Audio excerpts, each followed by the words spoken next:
Olá pessoal, hoje iremos iniciar nossa aula 6 de instalações elétricas prediais de baixa tensão.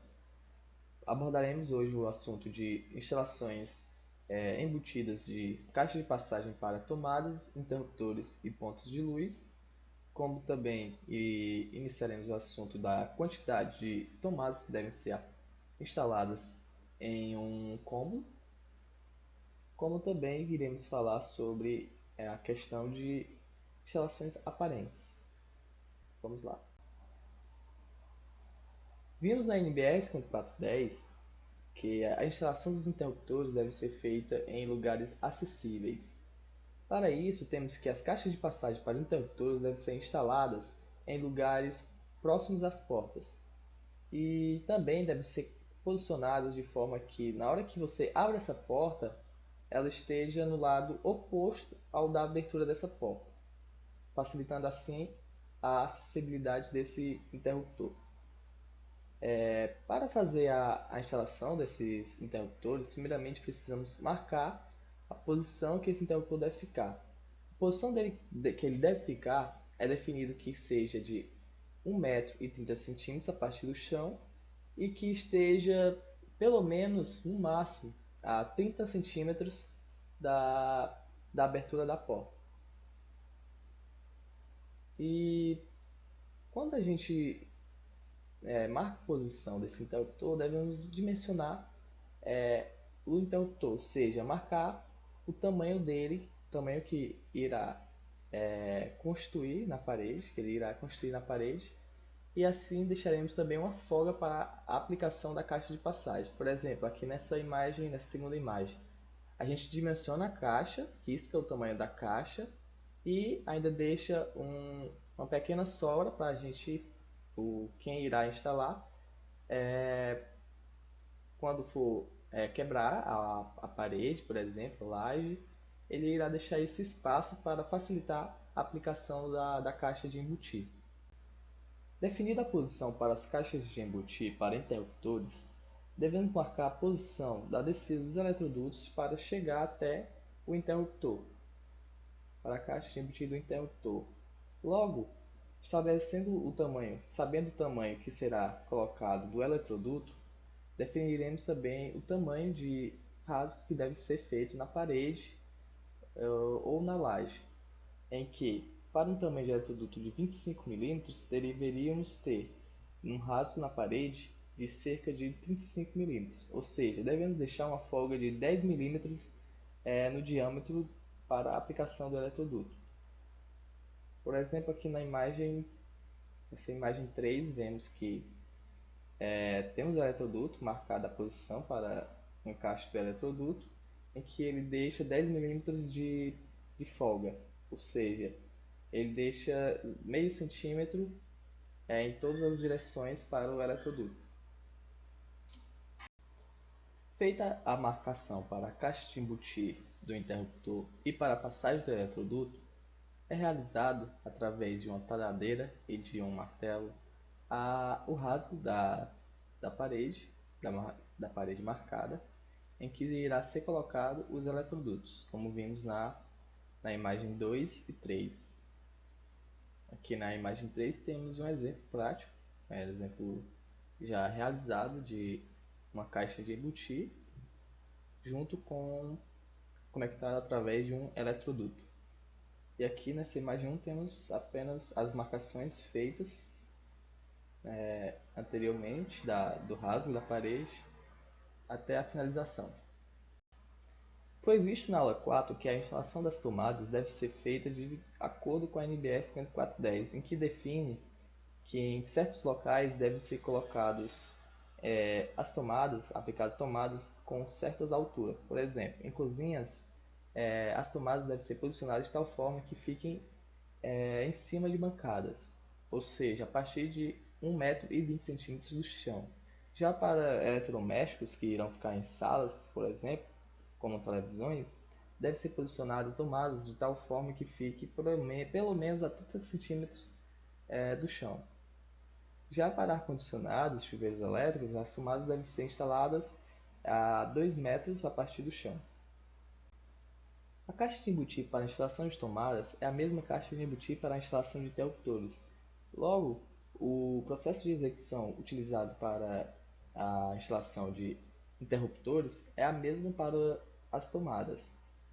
Assim, temos que essas tomadas devem ser utilizadas de tal forma que não sejam ligadas mais de um equipamento, pelo fato de que, ao se ligar mais de um equipamento, através de aparelhos como o T, ou também chamado de Benjamin, esses tipos de aparelhos, eles, através da ligação de vários equipamentos, podem aquecer de tal forma a causar um curto-circuito.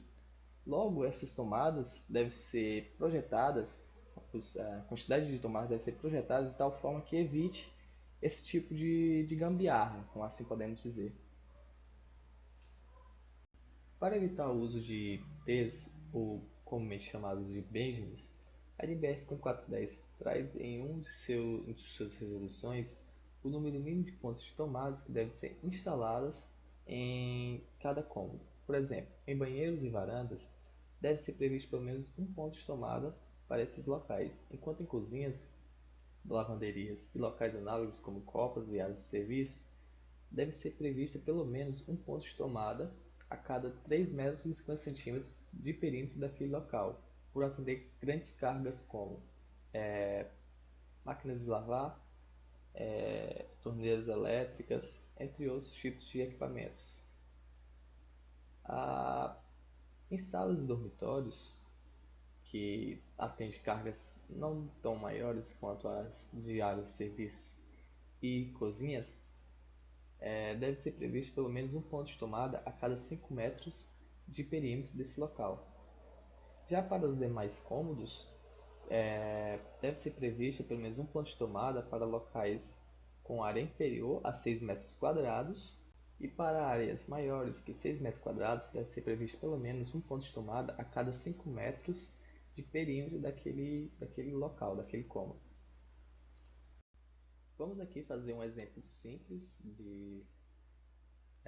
da projeção de número de tomadas mínimo para um determinado cômodo, em que usamos um quarto como exemplo, que possui uma largura de 3 metros e 31 centímetros e um comprimento de 3 metros e 46 centímetros.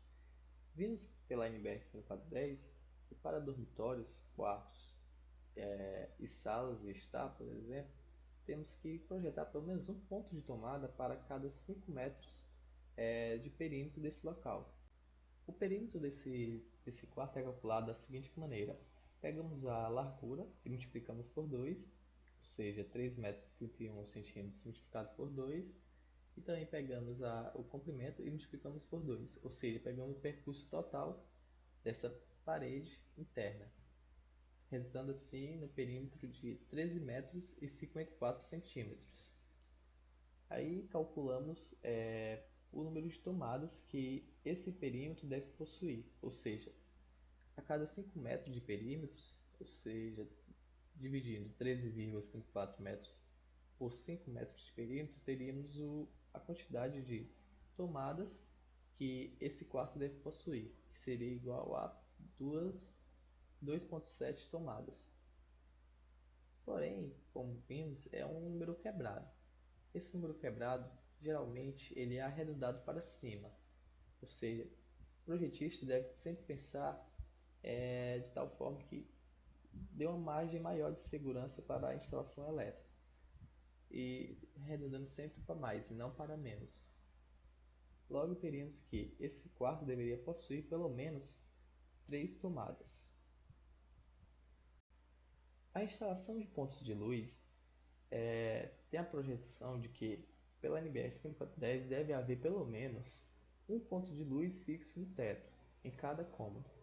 Logo, temos que a instalação desses pontos de luz deve ser instalada exatamente num ponto que essa iluminação seja constante para todo o local.